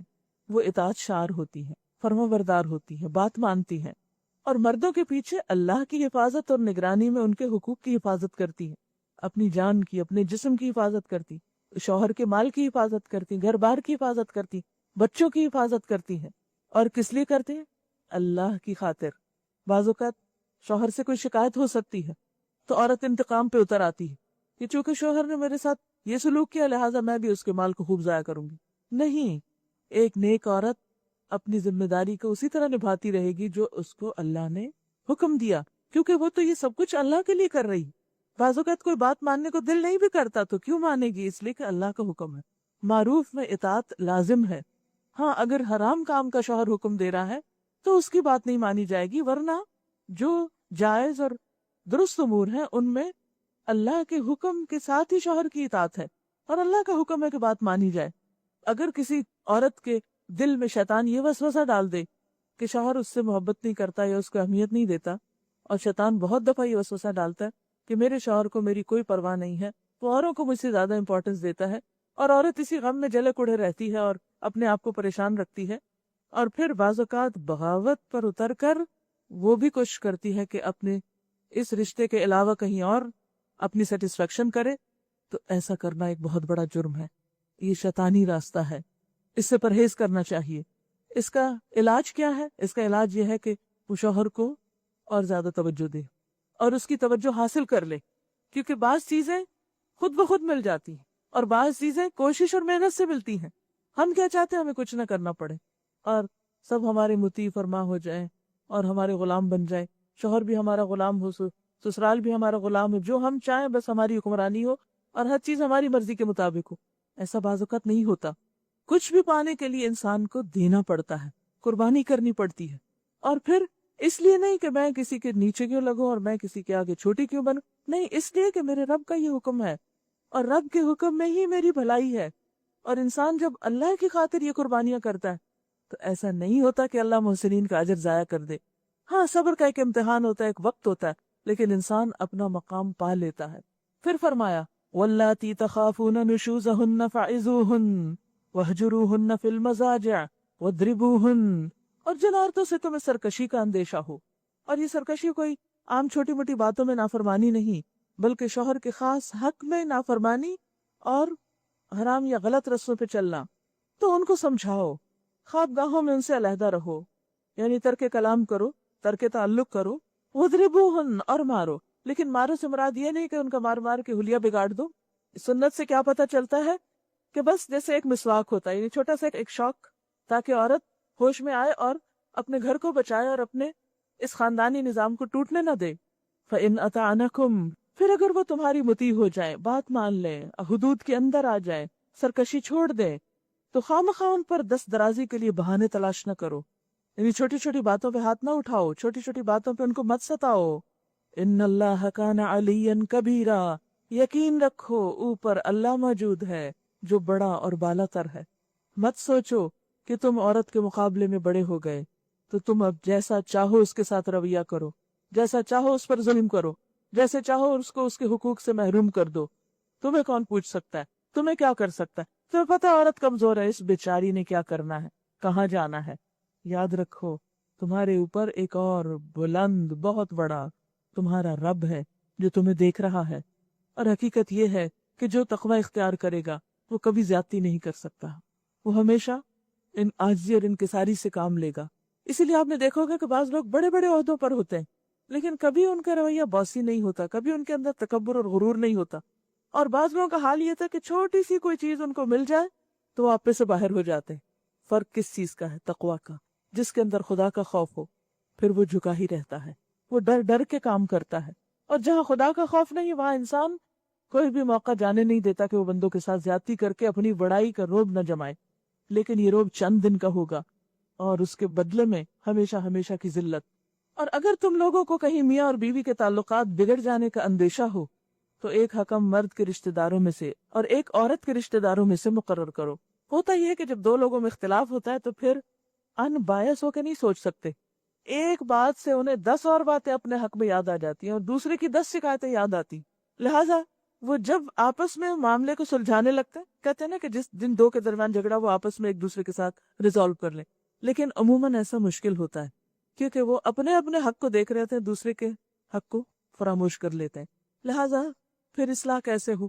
کیا ہے آپس میں ہی دونوں توڑ کے بیٹھ جائیں؟ نہیں، دونوں اپنی فیملیز کو انوالو کریں. پھر ایک مرد کی طرف سے اور ایک عورت کی طرف سے باہم بیٹھ کر پورے کیس کو سٹڈی کریں اور جس کی زیادتی ہو اس کو اس سے باز کریں، ان کو سمجھائیں اور گھر کو ٹوٹنے سے بچائیں. وہ دونوں اصلاح کرنا چاہیں گے تو اللہ ان کے درمیان موافقت کی صورت نکال دے گا. یہ ہے شرط، ان یریدا اصلاحا، اگر اصلاح چاہیں گے. کیونکہ جس کو گھر بنانا ہے وہ کمپرومائز بھی کر لے گا، لیکن جس کو بگاڑنا ہے اس کے سامنے 10 آفرز بھی ہوں تو اس کو کوئی بھی اپنے مطابق نہیں لگے گی. تو اصل ہے کہ نیت کیا ہے، بنانا ہے یا بگاڑنا ہے. اگر اصلاح کی طرف نیت ہو گئی تو اللہ تعالیٰ موافقت کی صورتیں بنانے لگ جائے گا، اور اگر اصلاح کی نیت نہیں، ارادہ نہیں، تو پھر دنیا کا کوئی حکم، جرگہ، کوئی کمیٹی، کاؤنسلر، کوئی بھی حالات کو درست نہیں کر سکتا جب تک انسان کی اپنی نیت اور ارادہ درست نہ ہو. ان اللہ کان علیما خبیرا، بے شک اللہ سب کچھ جانتا ہے اور باخبر ہے. وَاعْبُدُوا اللَّهَ وَلَا تُشْرِكُوا بِهِ شَيْئًا وَبِالْوَالِدَيْنِ إِحْسَانًا وَبِذِي الْقُرْبَى وَالْيَتَامَى وَالْمَسَاكِينِ وَالْجَارِ ذِي الْقُرْبَى وَالْجَارِ الْجُنُبِ وَالصَّاحِبِ بِالْجَنبِ وَابْنِ السَّبِيلِ، اور تم سب اللہ کی بندگی کرو اور اس کے ساتھ کسی کو شریک نہ بناؤ. یعنی کرنے کے کام یہ ہیں. اور حقیقت یہ ہے کہ جب انسان کے گھر میں جھگڑا شروع ہو جائے، شوہر بیوی میں فتنہ فساد ہو جائے، تو یہ ساری چیزیں متاثر ہوتی ہیں. اللہ کی عبادت متاثر ہوتی ہے، نمازیں متاثر ہوتی ہیں، صدقہ خیرات متاثر ہوتا ہے کہ انسان حریص ہونے لگتا ہے، پتہ نہیں میرا کیا فیوچر ہے، آئندہ مجھے کیا کرنا ہوگا، اور وہ پھر جو کچھ اس کے پاس جمع پونجی ہوتی ہے وہ اپنے لیے سیو کر لیتا ہے، کسی اور کے ساتھ شیئر نہیں کرنا چاہتا۔ اسی طرح باقی چیزیں بھی۔ اور والدین کے ساتھ احسان کرو۔ عموماً ہوتا یہ ہے کہ ہم کسی کے ساتھ زیادتی کیے ہوئے ہوتے ہیں، اور اللہ تعالیٰ ہمیں سبق سکھانے کے لیے کسی اور کو ایسے ہمارے پلے ڈال دیتا ہے کہ وہ ہمیں بندہ بنائے، اور ان زیادتیوں میں عموماً ہماری زیادتیاں والدین کے ساتھ ہوتی۔ والدین کے ساتھ زیادتی اور ان کو ستانا ایسا گناہ ہے جس کی سزا انسان کو دنیا میں ملتی اگر وہ توبہ نہ کرے اور اپنے رویے کی اصلاح نہ کرے، اور والدین کے ساتھ برابر بدلے کا نہیں، احسان کا معاملہ نہ کرے۔ لہٰذا کبھی کہیں مشکل ہو کسی رشتے میں، کسی تعلق میں، تو حل کیا ہے؟ اللہ کی عبادت کرو، نماز پڑھو، صدقہ خیرات کرو، شرک سے بچو، اور پھر والدین کے ساتھ نیکی کرو۔ اگر زندہ ہے پاس چلے جاؤ، فون کر لو، کوئی پچھلے قصور کی معافی مانگ لو، فوت ہو گئے ہیں ان کے نام کا صدقہ خیرات کرو۔ یہ ایسی نیکی ہے کہ جس کی وجہ سے اللہ تمہاری پریشانیاں دور کر دے گا۔ وہ بھی ذو القربا، رشتہ داروں کے ساتھ اچھا کرو، کیونکہ عموماً ہماری ان کے ساتھ بھی نہیں بنتی، کیونکہ وہ برابر کا معاملہ کرتے ہیں۔ ہم اچھا کریں تو وہ اچھا کرتے ہیں، اگر ہم سے کبھی کمی کوتاہی ہو جائے تو وہ بھی خاموش ہو جاتے ہیں۔ اسی طرح یتیم، مسکین، بعض اوقات انسان کے اندر ایروگنس ہوتی ہے، دل کی سختی ہوتی ہے، لہٰذا وہ بہت سی چیزوں کو حق جانتے ہوئے بھی قبول نہیں کرتا، مانتا نہیں۔ یہ بھی اللہ کی توفیق سے ہوتا ہے۔ تو دلوں کی نرمی کے لیے کیا ہے؟ جا کے یتیم کے سر پہ ہاتھ پھیرو، جاؤ اس کے ساتھ بیٹھو، تمہارا دل نرم ہوگا۔ اور مسکینوں کے ساتھ بیٹھو، ان کی ضروریات کا خیال کرو۔ جب ان کے ساتھ دوڑ دھوپ کرو گے تو اللہ کی مدد تمہارے شامل حال ہو جائے گی، کیونکہ انسان حریص ہے، دل کا تنگ ہے، وہ کیا چاہتا ہے؟ مجھے ملے تو میں دوں گا، میرے ساتھ اچھا ہو تو میں دوسرے کے ساتھ اچھا کروں گا۔ لیکن یہاں پر کیا کہا کہ نہیں، احسان کرو۔ یہاں احسان کا لفظ صرف والدین کے لیے نہیں ہے، رشتہ داروں کے لیے بھی ہے، یتیموں کے لیے بھی، مسکینوں کے لیے بھی، اور رشتہ دار پڑوسی کے لیے بھی، کیونکہ دور جو رشتہ دار ہوتے ہیں ان سے پھر تعلقات اچھے رہتے ہیں، لیکن جو رشتہ دار ساتھ رہتا ہو، ایک اسٹریٹ میں رہتا ہو یا مل جل کے رہتے ہو بہن بھائی، وہاں آئے دن کوئی نہ کوئی اختلاف، بدمزگی ہوتی رہتی ہے۔ پھر انسان اس میں کیا کرتا ہے؟ چونکہ انہوں نے ہمارے ساتھ ایسا کیا اس لیے ہم بھی بدلہ لیں گے، اور بدلہ لینے کا اللہ نے حق دیا، ہم کب تک خاموش رہے اور صبر کر؟ نہیں، احسان کرو۔ وہ نہیں اچھے تم اچھا کرو، کیونکہ کسی کو تو اچھا بننا ہے، کوئی ایک اچھا بنے گا تو دوسرے کو بھی اچھا کرنے کی توفیق ہو جائے گی، اس کے اندر بھی اچھائی کا خیال آ جائے گا۔ تو یہ دراصل ہمارے ہی فائدے کے لیے ہے۔ اور احسان ہے بھی کیا کہ کوئی اچھا نہ کرے تو تم اچھے بنو۔ کس لیے؟ اس لیے نہیں کہ ہم ان کی نظر میں اچھے لگے یا لوگ کہیں کہ یا یہ بہت اچھا ہے، نہیں، اللہ کی خاطر۔ اور اجنبی پڑوسی کے ساتھ، رشتہ دار نہیں، ان کے ساتھ بھی احسان کرو۔ وہ صاحب بالجم، اور پہلو کے ساتھی، ساتھ بیٹھنے والے، ساتھ کام کرنے والے، تمہارے کولیگز، کو ورکرز، جہاں بھی کام کرتے ہو ان کے ساتھ بھی کیا کرو؟ عدلے کا بدلہ نہیں، احسان۔ چاہے استاد ہے تو شاگردوں کے ساتھ کہ نہیں بھی بات مانتے، تنگ بھی کرتے، تب بھی احسان۔ اسی طرح اگر استاد سخت ہے، بد مزاج ہے، تو بھی اس کے ساتھ احسان۔ کہیں کسی آفس میں کام کرتے ہیں اور آپ کو ضرورت پڑتی تو کوئی آپ کی مدد نہیں کرتا، لیکن جب کسی کو ضرورت پڑے تو آپ اچھا کریں۔ یہ ہے مومن کا کردار، یہ ہے اللہ کے محبوب بندوں کی صفات کہ احسان کرو، کہ اپنے وقت سے زیادہ دینا، اپنے کام سے زیادہ کرنا، اور اپنے حق کو بھول کر دوسرے کے حق کو ادا کرنا۔ وابن السبیل، اور مسافروں کے ساتھ بھی احسان کرو، ہاں تم انہیں جانتے ہو، پہچانتے ہو یا نہیں۔ وما ملکت ایمانکم، اور جو تمہارے قبضے میں ہو لونڈی غلام، ان کے ساتھ بھی اچھا سلوک، اپنے نوکر چاکر کے ساتھ بھی۔ ان اللہ لا يحب من کان مختالا فخورا، یقین جانو اللہ کسی ایسے شخص کو نہیں پسند کرتا جو اپنے پندار میں مغرور ہو۔ مغرور کون ہوتا ہے؟ جو سیلف ڈسپشن کا شکار ہو، کہ اپنے آپ کو بڑی چیز سمجھے، حالانکہ اللہ کی نگاہ میں وہ مکھی کے پر برابر بھی نہیں۔ کیونکہ عموماً خرابیاں ہوتی اس وقت ہیں جب انسان خود کو اچھا سمجھنے لگتا ہے اور سارے قصور دوسرے میں دیکھتا ہے۔ تو بات یہ ہے کہ اس موقع پر جب انسان اپنے آپ کو بڑی چیز سمجھنے لگتا ہے حالانکہ وہ ہوتا نہیں، تو یہ اس کے نفس کا دھوکا ہوتا ہے۔ تو اللہ کو ایسے لوگ پسند نہیں۔ اور فخر کرنے والے جو اپنی بڑائیوں کے اوپر فخر کرتے رہیں اور چھوٹا سا کام کر کے اس کو خوب جتائیں اور ہر مجلس میں اس کا تذکرہ کریں اور بڑی بڑی باتیں بولیں، اپنی تعریفیں، بچوں کی تعریفیں اور اپنے کارناموں کی تعریفیں، یہ کوئی اپنے منہ میاں مٹھو بننا اچھی صفت نہیں۔ اللہ کو ایسے لوگ نہیں پسند۔ اللہ کو حمدل لوگ پسند ہیں، جو اپنے پر دوسروں کو ترجیح دیں، اپنے سے بڑھ کر دوسروں کا خیال رکھیں، خود تکلیف اٹھا کر دوسرے کے آرام کا خیال کریں، کیونکہ کسی کے آرام کا خیال ہو نہیں سکتا جب تک انسان خود نہ تکلیف اٹھائے۔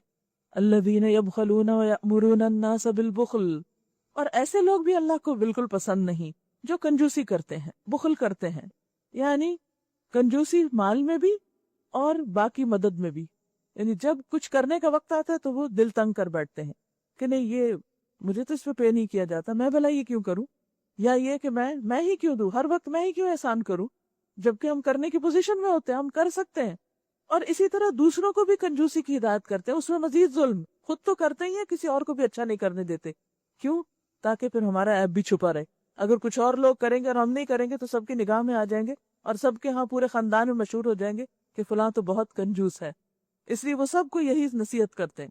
وَيَكْتُمُونَ مَا آتَاهُمُ اللَّهُ مِنْ فَضْلِهِ، اور جو کچھ اللہ نے اپنے فضل سے انہیں دیا ہے اسے چھپاتے ہیں کہ کوئی دیکھ نہ لے، دیکھ لیا تو مانگ بیٹھے گا یا اس کو بھی دینا پڑے گا، پھر شیئر کرنا پڑے گا۔ ایسے کافر نعمت لوگوں کے لیے ہم نے رسوا کن عذاب مہیا کر رکھا ہے، اور وہ لوگ بھی اللہ کو ناپسند ہیں جو اپنے مال محض لوگوں کو دکھانے کے لیے خرچ کرتے ہیں۔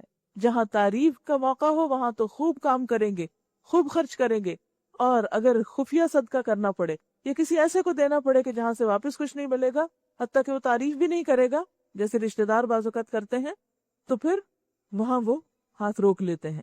یعنی انہیں شوق ہے صرف وہ کام کرنے کا جو فرنٹ پر ہو، وہ پیچھے نہیں، یعنی کہ چھپ کر نہیں کام کر سکتے، اس وقت تک کام نہیں کرتے جب تک کوئی کہے نہ یا کوئی دیکھے نہ۔ لیکن جس کو یہ یقین ہو جائے، جس کے دل میں یہ بات آ جائے کہ میرا رب دیکھ رہا ہے نا، وہ ہے نا دیکھتا، وہ کافی ہے دیکھنے والا، تو پھر ایسی صورت میں وہ رات کی تنہائیوں میں بھی، اکیلے بھی، تھکے ہوگے تب بھی، بیمار، صحت مند، سفر میں، حضر میں، ہر وقت وہ نیکیوں کی طرف توجہ رکھے گا اور کچھ نہ کچھ کرنے کا شوق ہوگا اس کو۔ پھر وہ گن گن کر نہیں خرچ کرے گا، وہ بے حساب دے گا اور بے حساب پائے گا، کیونکہ انما یوفی الصابرون اجرہم بغیر حساب۔ جو لوگ اللہ کو گن گن کر دیتے ہیں، گن کے گھنٹے دیتے ہیں، گن کے پیسے دیتے ہیں، گن کے کام کرتے ہیں، تو پھر قیامت کے دن ان کو بھی گن کر ہی ملے گا۔ اور جو اس کا حساب نہیں رکھتے، بے حساب کرتے ہیں، اللہ کے ہاں ان کے لیے بے حساب اجر ہے۔ اور جو دکھاوا کر کے دیتے ہیں، فرمایا وہ در حقیقت نہ اللہ پر ایمان رکھتے ہیں نہ روز آخر پر۔ سچ یہ ہے کہ شیطان جس کا دوست ہوا اسے بہت ہی بری رفاقت میسر آئی۔ یہ شیطان جن بھی ہو سکتا ہے، انسان بھی ہو سکتا ہے، جو انسان کو خیر اور بھلائی کے کاموں سے روکے۔ آخر ان لوگوں پر کیا آفت آ جاتی اگر یہ اللہ اور روز آخر پر ایمان رکھتے، اور جو کچھ اللہ نے دیا ہے، علم ہے، مال ہے، ٹیلنٹ ہے، صلاحیتیں ہیں، اس میں سے خرچ کرتے۔ اگر یہ ایسا کرتے تو اللہ سے ان کی نیکی کا حال چھپا نہ رہ جاتا، اللہ تو سب دیکھ رہا ہے۔ ان اللہ لا یظلم مثقال ذرہ، اللہ کسی پر ذرہ برابر بھی ظلم نہیں کرتا، یعنی اگر کوئی ذرے جتنی نیکی بھی کرے تو وہ لکھ لیتا ہے اور اس پر جزا دیتا ہے۔ وَإِن تَكُ حَسَنَةً، اگر وہ ذرہ نیکی کا ہوتا ہے، جس ڈاٹ ڈال دیا آپ نے، مثلاً آپ ایڈیٹنگ کر رہے ہیں، کسی نے کام کیا اور آپ اس کی کریکشن کر رہے ہیں، اس نے ڈاٹ نہیں ڈالا تھا، فل سٹاپ نہیں ڈالا تھا، آپ نے ڈال دیا، تو آپ کے خیال میں تو آپ نے کوئی نیکی نہیں کی، لیکن آپ نے دوسرے کو سکھا دیا کہ یہاں پر یا اس کے بھولے ہوئے کو یا اس کے انکمپلیشن کو آپ نے کمپلیٹ کر دیا، اس ڈاٹ کا بھی بدلہ ہے۔ اللہ ذرے برابر بھی ظلم نہیں کرتا۔ اگر وہ ذرہ، وہ ڈاٹ نیکی کا لگائے کوئی، یضاعفھا، وہ اس کو کئی گنا بڑھا دیتا، وہ ڈاٹ ڈاٹ نہیں رہتا، وہ ذرہ ذرہ نہیں رہتا، وہ ذرہ پہاڑ بن جاتا ہے، وہ پہاڑ بن جاتا ہے، کیونکہ اللہ تعالیٰ چھوٹی سی نیکی کو بھی بڑھانا شروع کر دیتا ہے اور بڑھاتا رہتا ہے اور بڑھاتا رہتا ہے، اور جتنا اچھا وہ بیج ہوتا ہے اتنا زیادہ اس سے پھل آتا ہے، اتنی بہترین فصل لگتی ہے، اور پھر صرف بڑھاتا نہیں، وَيُؤْتِ مِن لَّدُنْهُ أَجْرًا عَظِيمًا، اجرًا عظیما، کہاں ہے اجر عظیم کے طلبگار؟ وہ اس چھوٹی سی نیکی پر بھی بہت بڑا اجر دیتا ہے اپنے پاس سے۔ تو ہمیں کس سے لینا ہے؟ کہاں سے مانگنا ہے؟ کس سے چاہتے ہیں؟ توقع کس سے رکھنی چاہیے؟ کچھ بھی کر کے اللہ سے، کہ اللہ تیرے لیے کیا، وہ دیکھ رہا ہے، وہ لکھ رہا ہے، وہ بڑھا رہا ہے، اور اپنے پاس سے دے گا۔ اور جو اللہ کے پاس ہے وہ اس سے کہیں زیادہ بہتر ہے جو لوگوں کے پاس ہے۔ جب لوگوں سے نہیں ملتا تو دل ٹوٹ جاتا ہے، جب اللہ سے نہ ملا تو کیا حال ہوگا؟ اور اللہ سے تو جب ملے گا جب اللہ کے لیے کریں گے کچھ، چاہے وہ چھوٹا ہی کیوں نہ ہو، چاہے وہ تھوڑا ہی کیوں نہ ہو۔ اللہ تو ہماری وسعت دیکھتا ہے، طاقت دیکھتا ہے، گنجائش دیکھتا ہے کہ یہ بس ذرہ ہی کر سکتا ہے، اس کو بس ڈاٹ ہی لگانا آتا تھا، بس یہ اتنا ہی کر سکتا تھا، اللہ اس کی بھی قدردانی کرتا ہے۔ پھر سوچو اس وقت یہ کیا کریں گے جب ہم ہر امت میں سے ایک گواہ لائیں گے اور ان لوگوں پر تمہیں یعنی محمد صلی اللہ علیہ وسلم کو گواہ کی حیثیت سے کھڑا کریں گے۔ ہر دور کا پیغمبر اپنے دور کے لوگوں پر اللہ کی عدالت میں گواہی دے گا کہ وہ زندگی کا سیدھا راستہ جس کی اللہ نے ان کو تعلیم دی تھی اسے اس نے لوگوں تک پہنچا دیا، اور پھر یہی شہادت نبی صلی اللہ علیہ وسلم اپنے دور کے لوگوں پر دیں گے۔ اسی لیے حجۃ الوداع کے موقع پر آپ نے 3 دفعہ شہادت کی انگلی اٹھا کر کہا تھا، لوگوں کو پوچھ کر کہ لوگوں کیا میں نے پیغام پہنچا دیا، حل بلغت؟ تو لوگوں نے کہا کہ آپ نے پہنچا دیا اور حق ادا کر دیا۔ تو آپ نے 3 دفعہ فرمایا اللہم اشہد، اللہم اشہد، اللہم اشہد، اللہ گواہ رہنا میں نے اپنی ڈیوٹی پوری کر دی۔ کیا ہم بھی کبھی ایسا کام کرتے ہیں کہ اللہ کو گواہ بنا کر کہیں کہ یا اللہ میں نے اپنا فرض پورا کر دیا، یہ میری استطاعت میں تھا، اب باقی جزا تیرے پاس ہے، تو دیکھنے والا ہے، تو قیامت کے دن کی رسوائیوں سے محفوظ رکھنا۔ اس وقت وہ سب لوگ جنہوں نے رسول کی بات نہ مانی اور اس کی نافرمانی کرتے رہے تمنا کریں گے کہ کاش زمین پھٹ جائے اور وہ اس میں سما جائیں۔ اتنی شرمندگی اور اتنی رسوائی ہوگی کس بات پر؟ اس بات کو نہ ماننے پر جو رسول لائے اور پھر اس کو آگے پہنچانے پر، کیونکہ رسولوں کے بعد رسولوں کا کام یعنی رسالت تو ختم ہو گئی، کار رسالت نہیں ختم ہوا۔ حق کی گواہی لوگوں تک پہنچانا اب امت کا کام ہے۔ وَلَا يَكْتُمُونَ اللَّهَ حَدِيثًا، وہاں یہ اپنی کوئی بات اللہ سے نہ چھپا سکیں گے، وہ تو دلوں کے بھید جانتا ہے۔ وہ وَحُصِّلَتْ مَا فِي الصُّدُورِ، جو اندر چھپا ہوا وہ بھی نکال کے باہر کر دے گا، وہ بھی سب کو دکھا دے گا۔ اس وقت انسانوں کی اصل حقیقت سامنے آ جائے گی۔ یا ایھا الذین آمنوا لا تقربوا الصلاۃ وانتم سکارى حتی تعلموا ما تقولون، اے لوگو جو ایمان لائے ہو، جب تم نشے کی حالت میں ہو تو نماز کے قریب نہ جاؤ۔ نماز اس وقت پڑھنی چاہیے جب تم جانو کہ کیا کہہ رہے ہو، یعنی نماز سوچ کے پڑھنی چاہیے، یعنی جب پڑھیں تو پتہ چلے کیا بول رہے ہیں، یہ نہیں سوچ کچھ اور رہے ہوں اور بول کچھ اور رہے ہوں۔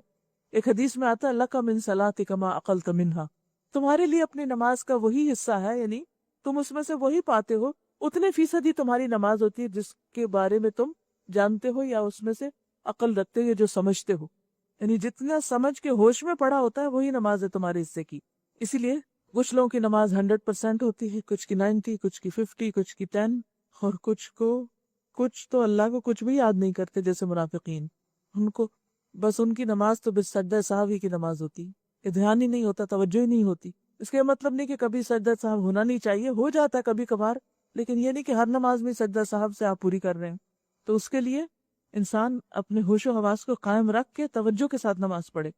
اور اسی طرح جنابت کی حالت میں یعنی مینسز میں شوہر بیوی کے تعلق کے بعد اس حالت میں بھی نماز کے قریب نہ جاؤ جب تک کہ غسل نہ کر لو، الا یہ کہ راستے سے گزرتے یعنی سفر پہ ہو، اور اگر کبھی ایسا ہو کہ بیمار ہو یا سفر میں ہو یا تم میں سے کوئی شخص رفع حاجت کر کے آئے یا تم نے عورتوں سے لمس کیا ہو اور پھر پانی نہ ملے تو پاک مٹی سے کام لو، یعنی تیمم کر لو اور اس سے اپنے چہروں اور ہاتھوں پر مسح کر لو، بے شک اللہ نرمی سے کام لینے والا اور بخشش فرمانے والا ہے، یعنی اس نے تمہیں سہولت دی ہے کہ جہاں پانی نہیں وہاں تیمم کر لو۔ اب پھر کچھ اہل کتاب کی باتیں اور آگے پھر منافقین کا ذکر۔ تم نے ان لوگوں کو بھی دیکھا جنہیں کتاب کے علم کا کچھ حصہ دیا گیا ہے، کیونکہ انہوں نے ایک بڑا حصہ تو گم کر دیا۔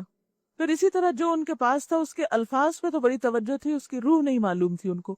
تو جب تک کوئی شخص کتاب کے الفاظ کے ساتھ معنی نہ جانے اسے کتاب کا بس ایک حصہ ملا، مثلا حفظ کر لیا ایک حصہ ہے جب تک سمجھتے نہیں، یا پھر یہ کہ صرف چند حصوں کو ہی پڑھنا اور اسی کو ہی کافی سمجھنا۔ آج ہم مسلمانوں کا بھی تو حال یہی ہے نا، صرف سورۃ یاسین ہی پڑھے جاتے ہیں، یہ چند مخصوص حصے انہوں نے مقرر کر رکھے ہیں، بس وہی اٹھاتے ہیں، مصحف بھی نہیں اٹھاتے، قرآن مجید بھی نہیں لیتے، بس اسی کو قرآن سمجھتے ہیں اور اسی کو ہی برکتوں اور فضیلتوں کا ذریعہ اور اسی پہ ہی کافی۔ تم نے دیکھا ان لوگوں کو جنہیں کتاب کے علم کا کچھ حصہ دیا گیا، وہ خود ضلالت کے خریدار بنے ہوئے ہیں، کتاب چھوڑ کے گمراہی کے پیچھے بھاگ رہے ہیں اور چاہتے ہیں کہ تم بھی راہ گم کر دو، تمہیں بھی بھٹکانے پہ تلے ہوئے ہیں۔ اللہ تمہارے دشمنوں کو خوب جانتا ہے اور تمہاری حمایت اور مددگاری کے لیے اللہ ہی کافی ہے۔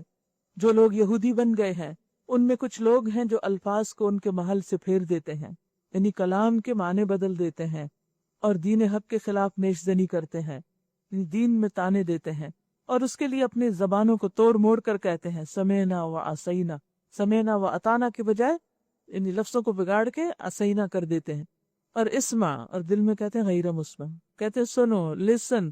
پروفیٹ صلی اللہ علیہ وسلم کے پاس آ کر کہتے تھے ہماری بات سنو، سنیے. اور دل میں کیا کہتے تھے؟ بہرے بن جاؤ، نہ ہی سن سکو. زبان پہ کچھ دل میں کچھ. یہی تو منافقت ہوتی کہ انسان اوپر سے کچھ ظاہر کرے اور دل میں کچھ اور رکھے. تو مومن کا دل جو ہے اس میں بغض بھرا نہیں رہ سکتا. اگر اوپر سے اچھا ہے تو دل سے بھی اچھا ہونا چاہیے، اور اگر دل میں کوئی میل ہے یا کمی بیشی ہے تو اس کی اصلاح کی فکر کرنی چاہیے، کیونکہ تزکیہ اسی کا نام تو ہے، اور یہ کوشش انسان روز کرتا ہے. جیسے منہ ہاتھ دھوتے ہیں نا ہم، تو دلوں کو بھی روز دھونا پڑتا ہے. ظاہر دھوتے ہیں تو باطن کی صفائی بھی ضروری ہے. حالانکہ اگر وہ کہتے سمعنا و اطعنا، ہم نے سنا اور اطاعت کی، اور ہماری طرف دیکھیے، نظر فرمائیے، تو انہی کے لیے بہتر تھا اور زیادہ راست بازی کا طریقہ تھا. مگر ان پر تو ان کی باطل پرستی کی بدولت اللہ کی پھٹکار پڑی ہوئی ہے، اس لیے وہ کم ہی ایمان لاتے ہیں، نہیں مانتے بات جاننے کے باوجود بھی. اے وہ لوگو جنہیں کتاب دی گئی، اے وہ لوگو جنہیں کتاب دی گئی تھی، مان لو اس کتاب کو جو ہم نے اب نازل کی ہے، اور جو اس کتاب کی تصدیق اور تائید کرتی ہے جو تمہارے پاس پہلے سے موجود تھی. اس پر ایمان لے آؤ قبل اس کے کہ ہم چہرے بگاڑ کر پیچھے پھیر دیں، یا ان کو اسی طرح لعنت زدہ کر دیں جس طرح سبت والوں کے ساتھ ہم نے کیا تھا. اور یاد رکھو کہ اللہ کا حکم نافذ ہو کر رہتا ہے، تم باز نہ آئے تو دنیا میں بھی سزا ملے گی. اللہ بس شرک ہی کو معاف نہیں کرتا، اس کے ماں سوا دوسرے جس قدر گناہ ہیں وہ جس کے لیے چاہتا ہے معاف کر دیتا ہے. یعنی یہ فیصلہ سراسر اللہ کے ہاتھ میں ہے کہ غلطی کو معاف کرے یا نہ کرے. اس لیے غلطی پہ اصرار کی بجائے کس پہ اصرار ہونا چاہیے؟ معافی پر، کہ یا اللہ بس تو معاف کر ہی دے. کیونکہ اگر اس نے نہ کیا تو کسی اور کے پاس جا کے تو کوئی مدد لے ہی نہیں سکتے. اللہ کے ساتھ جس نے کسی اور کو شریک ٹھہرایا اس نے تو بہت ہی بڑا جھوٹ تصنیف کیا اور بڑے سخت گناہ کی بات کی. تم نے ان لوگوں کو بھی دیکھا جو بہت اپنی پاکیزگی نفس کا دم بھرتے ہیں، بڑی اپنی تعریفیں کرتے ہیں، اشارہ اہل کتاب کی طرف. اور اس کے بعد جو بھی ایسا کرے، اہل کتاب سمجھتے تھے کہ ہم چوزن ہیں، ہم خاص نسل سے، پیغمبروں کی نسل سے تعلق رکھتے ہیں، تو ہم پاک روح ہیں. جیسے ہمارے ہاں بھی بعض لوگ کہتے ہیں کہ ہم سیدوں کی اولاد ہیں، تو کیا ہے؟ بس نسل ہی پاک ہے، جو مرضی کر لیں ہم پاک ہی رہیں گے. حالانکہ پاکیزگی تو اللہ ہی جسے چاہتا ہے عطا کرتا ہے، اور انہیں جو پاکیزگی نہیں ملتی تو در حقیقت ان پر ذرہ برابر بھی ظلم نہیں کیا جاتا. دیکھو تو صحیح، یہ اللہ پر بھی جھوٹے افطرا گھڑنے سے نہیں چوکتے، اور ان کے صریح گناہگار ہونے کے لیے یہی ایک گناہ کافی ہے. کیا تم نے ان لوگوں کو نہیں دیکھا جنہیں کتاب کے علم میں سے کچھ حصہ دیا گیا، اور ان کا حال یہ ہے کہ جبت اور طاغوت کو مانتے ہیں. یعنی اہل کتاب کو کتاب دی گئی تھی تو انہوں نے کتاب چھوڑ کر جادو ٹونے ٹوٹکے اختیار کر لیے. اور کافروں کے متعلق کہتے ہیں کہ ایمان لانے والوں سے تو یہی زیادہ صحیح راستے پر ہیں، اور ایسے ہی لوگ ہیں جن پر اللہ نے لعنت کی ہے، اور جس پر اللہ لعنت کر دے پھر تم اس کا کوئی مددگار نہیں پاؤ گے. لعنت کیا ہے؟ اللہ کی رحمت سے دوری، اور اس کی سب سے بڑی علامت کہ انسان کو نیکی کے کام کی توفیق نہ ہو. جو بھی ہمیں چھوٹا موٹا کوئی نیکی کا کام کرنے کا موقع ملتا ہے، ہمارا دل کھلتا ہے، یہ صرف اس کی رحمت سے ہوتا ہے، اس کا فضل ہوتا ہے ہم پر. اور اگر وہ رحمت نہ کرے تو نیکی ہمارے سامنے ہو تو ہم نہیں کر سکتے، اور ہمارے گناہ اس میں رکاوٹ بن جاتے ہیں. تو جب انسان قرآن کو چھوڑ کر اور چیزوں کی طرف متوجہ ہو جاتا ہے، قرآن نیچے چلا جاتا ہے اور چیزیں اوپر آ جاتی ہیں، تو پھر اللہ کی رحمتیں بھی دور ہو جاتی ہیں، کیونکہ یہ کتاب رحمت ہے، اس کے ساتھ رحمتیں آتی ہیں. تو اہل کتاب کے ساتھ اللہ کیوں ناراض ہوا؟ کیونکہ انہوں نے کتاب کو پیٹھ پیچھے پھینکا اور پیچھے پڑ گئے جادو کے. کیا حکومت میں ان کا کوئی حصہ ہے؟ اگر ایسا ہوتا تو یہ دوسروں کو ایک پھوٹی کوڑی تک نہ دیتے. پھر کیا یہ دوسروں سے اس لیے حسد کرتے ہیں، یعنی نبی صلی اللہ علیہ وسلم اور آپ کے ساتھیوں سے، کہ اللہ نے انہیں اپنے فضل سے نواز دیا، آپ کو نبوت دی اور آپ کو ایک بہترین امت دی؟ اگر یہ بات ہے تو انہیں معلوم ہو کہ ہم نے ابراہیم علیہ السلام کی اولاد کو کتاب اور حکمت عطا کی اور ملک عظیم بخش دیا. ملک عظیم سے مراد جو بنی اسرائیل کو چنا گیا تھا، مگر ان میں سے کوئی اس پر ایمان لایا اور کوئی اس سے منہ موڑ گیا، اور منہ موڑنے والوں کے لیے تو بس جہنم کی بھڑکتی ہوئی آگ ہی کافی ہے. جن لوگوں نے ہماری آیات کو ماننے سے انکار کر دیا انہیں بالیقین ہم آگ میں جھونکیں گے جب ان کے جسم کی کھال گل جائے گی. ہوتا ہے نا کہ ہیٹ سے کھال پھول جاتی ہے، جل کے اور زیادہ اس سے پانی بھر جاتا ہے، زخم بڑھ جاتے ہیں اور سوجن ہو جاتی ہے. اگر آپ نے کبھی کسی جلے ہوئے کو دیکھا، اب دیکھو کہ چھوٹا بھی چھالا پڑ جائے تو کس طرح بدن پھول جاتا ہے ایک دم. تو جب ان کے بدن کی کھال گل جائے گی تو اس کی جگہ دوسری کھال پیدا کر دیں گے تاکہ وہ خوب عذاب کا مزہ چکھے، خوب خوب جلے. اللہ بڑی قدرت رکھتا ہے اور اپنے فیصلوں کو عمل میں لانے کی حکمت خوب جانتا ہے. اور جن لوگوں نے ہماری آیات کو مان لیا اور نیک عمل کیے ان کو ہم ایسے باغوں میں داخل کریں گے جن کے نیچے نہریں بہ رہی ہوں گی، جہاں وہ ہمیشہ ہمیشہ رہیں گے، اور ان کو پاکیزہ بیویاں ملیں گی اور انہیں ہم گھنی چھاؤں میں رکھیں گے۔ ان اللہ یأمرکم ان تؤدوا الامانات الی اہلہا، مسلمانوں اللہ تمہیں حکم دیتا ہے کہ امانتیں اہل امانت کے سپرد کرو، یعنی جو جس کام کا اہل ہو اسے وہ کام سونپو، اور جب لوگوں کے درمیان فیصلہ کرو تو عدل کے ساتھ کرو۔ اللہ تم کو نہایت عمدہ نصیحت کرتا ہے اور یقیناً اللہ سب کچھ سنتا اور دیکھتا ہے۔ اے لوگو جو ایمان لائے ہو، اللہ کی اطاعت کرو اور رسول کی اطاعت کرو اور ان لوگوں کی جو تم میں سے صاحب امر ہوں، یعنی اللہ رسول کے بعد جو بھی تم پر حاکم مقرر کیا جائے، جو بھی تمہارا امیر ہو، ذمہ دار ہو، تم اس کی بات مانو، اس کی اتھارٹی کو قبول کرو۔ پھر اگر تمہارے درمیان کسی معاملے میں نزاع ہو جائے، جھگڑا ہو جائے، جو کہ بہت ممکن ہے، اہل ایمان کے بیچ میں بھی ہو جاتا ہے، تو اسے اللہ اور رسول کی طرف پھیر دو، دیکھو کہ وہاں پر کیا حکم تھا، وہ لوگ جھگڑے کیسے نبھاتے تھے۔ اگر تم اللہ پر اور یوم آخرت پر ایمان رکھتے ہو، یہی ایک صحیح طریقہ کار ہے اور انجام کے اعتبار سے بھی بہتر ہے۔ اے نبی صلی اللہ علیہ وسلم، تم نے دیکھا نہیں ان لوگوں کو جو دعویٰ تو کرتے ہیں کہ ہم ایمان لائے اس کتاب پر جو تمہاری طرف نازل کی گئی اور ان کتابوں پر جو تم سے پہلے نازل کی گئیں، مگر چاہتے یہ ہے کہ اپنے معاملات کا فیصلہ کرانے کے لیے طاغوت کی طرف رجوع کرے، اشارہ منافقین کی طرف، کہ جب انہیں پتہ ہوتا کہ فیصلہ ہمارے حق میں نہیں ہوگا تو وہ نبی صلی اللہ علیہ وسلم کی عدالت میں جانے کی بجائے دوسری عدالتوں میں جاتے، حالانکہ انہیں طاغوت سے کفر کرنے کا حکم دیا گیا تھا۔ شیطان انہیں بھٹکا کر راہ راست سے بہت دور لے جانا چاہتا ہے، اور جب ان سے کہا جاتا ہے کہ آؤ اس چیز کی طرف جو اللہ نے نازل کی ہے اور آؤ رسول کی طرف، تو تم ان منافقوں کو دیکھتے ہو کہ تمہاری طرف آنے سے کتراتے ہیں، یعنی وہ رسول اللہ صلی اللہ علیہ وسلم کو اپنا امیر، اپنا حکم، منصف نہیں مانتے۔ یعنی مدینہ میں ایسے لوگ بھی تھے جو بظاہر اپنے آپ کو مسلمان کہتے تھے، لیکن جب انہیں کسی معاملے میں، کسی جھگڑے میں نبی صلی اللہ علیہ وسلم کی طرف آنے کے لیے کہا جاتا تو وہ آنا نہیں چاہتے تھے۔ یصدون عنک صدودا، اس وقت کیا ہوتا ہے جب ان کے اپنے ہاتھوں کی لائی ہوئی مصیبت ان پہ آ پڑتی ہے، اس وقت یہ تمہارے پاس قسمیں کھاتے ہوئے آتے ہیں اور کہتے ہیں خدا کی قسم ہم تو صرف بھلائی چاہتے تھے اور ہماری نیت تو یہ تھی کہ فریقین میں کسی طرح موافقت ہو جائے۔ اللہ جانتا ہے جو کچھ ان کے دلوں میں ہے، ان سے تعارض مت کرو، انہیں سمجھاؤ اور ایسی نصیحت کرو جو ان کے دلوں میں اتر جائے۔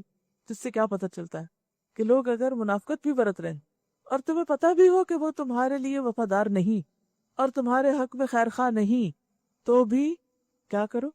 اعرض عنہم، درگزر کرو، یوں ظاہر کرو تمہیں کچھ پتہ ہی نہیں، یہ ہوتا ہے اعراض۔ اور پھر نصیحت جاری رکھو، شاید ہدایت ہو جائے، شاید سیدھے رستے پہ آ جائیں، اور ایسی بات کرو جو دل میں اترے، اور قولاً بلیغا صرف اللہ کے اذن سے ہو سکتی ہے، جو اللہ کی خاطر کی گئی، جو اپنے کسی پرسنل ریونج کے طور پر نہ کی گئی، بات کا بسر نہیں کرتی، اس وقت نہیں کرتی جب ہم اپنی فرسٹریشن دور کرنے کے لیے یا اپنے اندر کے غم اور دکھ کے انتقام کے لیے کرتے ہیں بات۔ پھر ہماری بات میں طنز بھی ہوتا ہے، پھر ہماری بات میں تان و تشنیع ہوتی ہے، اس میں دوسرے کی تحقیر ہوتی ہے، دوسرے کی طرف توجہ پوری نہیں ہوتی۔ نتیجہ کیا ہوتا ہے کہ پھر دشمن کبھی دوست نہیں بنتے، بدخواہ کبھی خیر خواہ نہیں بنتے۔ اللہ کو پتا تھا یہ منافق ہے، رسول اللہ صلی اللہ علیہ وسلم کو نظر آ رہا تھا کہ یہ کیا رویہ اختیار کرتے ہیں، لیکن اتنا اعلیٰ کردار، اتنا اعلیٰ اخلاق، اور یہی کسی بھی لیڈر کا اخلاق ہونا چاہیے کہ وہ ان کے ساتھ بھی اچھا کرے جو اس کے لیے بہت اچھے اور وفادار ہیں، اور ان کے ساتھ بھی بہت اچھا کرے جن کے بارے میں اس کو پتا ہے کہ یہ وفادار نہیں ہے، بات ماننے والے اور سننے والے نہیں ہیں۔ تبھی کوئی نظام چل سکتا ہے، تبھی کوئی کام چل سکتا ہے۔ اور اگر انسان لڑائی جھگڑا مول لے لے، فتنہ فساد برپا کر دے، تو پھر کام نہیں چلتا۔ آپ سوچئے تھوڑی دیر کے لیے، اگر نبی صلی اللہ علیہ وسلم مدینہ میں منافقین کو برسر عام ان کو روز سزائیں دینے لگتے اور ان کے ساتھ ایک جھگڑا برپا کر لیتے، تو مسلمانوں کا روب کیسا ہوتا؟ ان کی ہوا اکھڑ جاتی۔ وہ تو باہر سے اتنی الغار تھی، ہر موقع پر کبھی بدر ہے، کبھی احد ہے، کبھی خندق ہے، اور اس کے علاوہ بھی بہت سی مشکلات ہیں۔ تو باہر اتنے چیلنجز ہیں، تو کہاں یہ کہ اپنے گھر کے اندر بھی ایک لڑائی ڈال کے بیٹھ جائے انسان۔ یہ ایک بڑی جگہ تھی، ایک بڑا اگزامپل ہمیں دکھایا جا رہا ہے۔ یہی اصول عام زندگی کا ہے۔ آپ دیکھیے مثلا گھر کی زندگی، باہر بچوں کے لیے کتنی فتنے، کتنی مشکلات ہیں، گھر آتے ہیں اور گھر ماں باپ کی لڑائی نہیں ختم ہوتی، نہ گھر میں سکون ہے نہ باہر سکون ہے۔ کیا شخصیتیں بکھر نہیں جائیں گی؟ وہ ہدایت کی راہ پہ کیسے چلیں گے؟ تو عقل مند لوگ اپنے اختلافات کو ہوا نہیں دیتے، وہ احترام کی روش نہیں جانے دیتے، وہ ایک دوسرے کے ساتھ اعراض کا رویہ اختیار کرتے ہیں اور دل میں اترنے والی بات کرتے ہیں، اور دل میں بات صرف اس وقت اترتی ہے جب پوری خرخواہی اور محبت کے ساتھ کی جائے، اعراض برتتے ہوئے کی جائے۔ تان و تشنی سے کبھی کوئی کسی کا خیر خواہ نہیں ہو سکتا، تان و تشنی سے آپ اپنا مطلب نہیں نکلوا سکتے۔ شوہر سے اختلاف ہے اور آپ تانے دینا شروع کر دیں تو بات نہیں بنے گی۔ اس وقت کیا چاہیے ہوگا؟ صبر۔ کسی بھی انسان کے ساتھ معاملہ کرتے وقت جہاں سے بھی آپ کو دکھ پہنچا ہو، صبر، تقوی اور اعراض کے ساتھ اس طرح معاملہ کیا جائے جیسے کوئی بات پتہ ہی نہ ہو، جانتے ہی نہ ہو کہ کوئی مشکل تھی۔ آپ بچے کو نصیحت کرنا چاہتے ہیں، کیا آپ سب کے سامنے لا کے ان کو رسوا کر کے انہیں نصیحت کریں گے؟ پچھلے دنوں ایک خاتون سے میری ملاقات ہوئی، اچھی بھلی قرآن پڑھی ہوئی سمجھدار عورت، 7 جوان بچیاں ہیں۔ ایک بچی کی طرف اشارہ کر کے کہا اس کے اندر شیطان گھسا ہوا۔ میرے دل پہ ایسا لگا جیسے کسی نے تیر مارا، اور مجھ سے کیا چاہا جا رہا تھا کہ میں اس کو کوئی نصیحت کروں۔ کیا ایسے نصیحت کی جاتی؟ کیا ایسے اصلاح ہوتی ہے کہ ہم بچوں کو بچہ سمجھ کر سارے دنیا کے سامنے ان کو رسوا کریں اور ہر ایک کے سامنے ان کو شرمندہ کریں اور مجلسوں میں ان کو بدنام کریں اور پھر کہیں کہ کوئی بزرگ ان کو نصیحت کر دے اور ان کی اصلاح ہو جائے؟ تو مجھے حیرت ہوتی ہے کہ ہم نے قرآن کہاں پڑھا ہے؟ کیا نبی صلی اللہ علیہ وسلم کا یہ رویہ اور اصلاح کا طریقہ ہمیں سمجھ نہیں آتا؟ یہ اصلاح نہیں، یہ تو بگاڑ ہے، یہ فساد ہے۔ آپ کے اپنے بچے آپ کے ہاتھوں سے نکل جائیں گے اگر آپ ان کے ساتھ یہ رویہ اختیار کریں گے۔ اگر آپ واقعی اصلاح چاہتے ہیں، اصلاح کا ایک طریقہ اللہ نے بتایا ہے، اور جب تک اس طریقے کو آپ نہیں فالو کریں گے اس وقت تک آپ کامیاب نہیں ہوں گے۔ تو اسی وجہ سے آپ دیکھیں کہ مدینہ کے باہر تو مشکلات تھی، اندر بھی بے پناہ تھی، لیکن آپ ان پہ قابو پائے رکھے اور بالآخر کامیاب ہو گئے، اور منافقین کے معاملے کو کبھی اچھالا نہیں گیا، اس سے اعراض ہی برتا گیا۔ پتہ تھا یہ مسچف کرتے ہیں لیکن اس کو ایشو نہیں بنایا گیا۔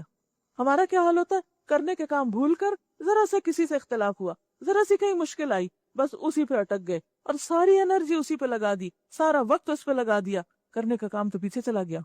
مقاصد تو بھول گئے ہم۔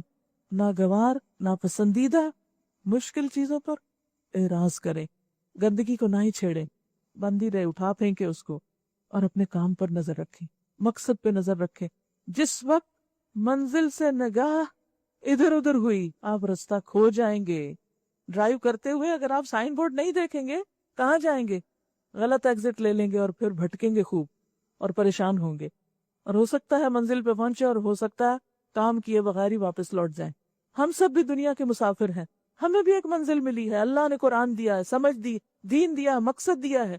اب اگر چھوٹی موٹی باتوں سے ناراض ہو کر اس سے نظر ہٹا لیں تو پھر کیا ہوگا؟ کہیں ایسا نہ ہو کہ اعلیٰ مقاصد ہاتھ سے چھوٹ جائیں، نیکی کے مواقع کھو جائیں اور ہم بھٹک بھٹک کر واپس اللہ سے جا ملے کچھ کیے بغیر۔ یاد رکھیے جہاں نیکی کا موقع ہوتا ہے وہیں شیطان ہوتا ہے، وہیں سب سے بڑا حملہ ہوتا ہے۔ دشمن کب حملہ کرتا ہے؟ جب اس کو پتا ہے آپ اس کے مقابلے میں کامیاب ہونے والے ہیں۔ شیطان سب سے بڑا دشمن، کھلا دشمن، کبھی آپ کو اچھا کام نہیں کرنے دے گا۔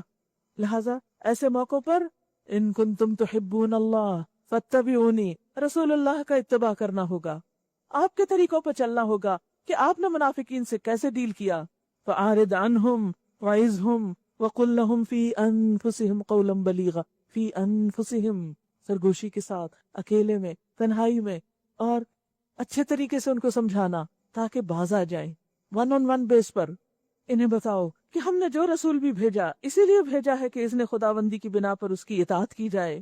اگر انہوں نے یہ طریقہ اختیار کیا ہوتا کہ جب یہ اپنے نفس پر ظلم کر بیٹھے تھے تو تمہارے پاس آ جاتے اور اللہ سے معافی مانگتے اور رسول بھی ان کے لیے معافی کی درخواست کرتا تو یقیناً اللہ کو بخشنے والا اور رحم کرنے والا پاتے۔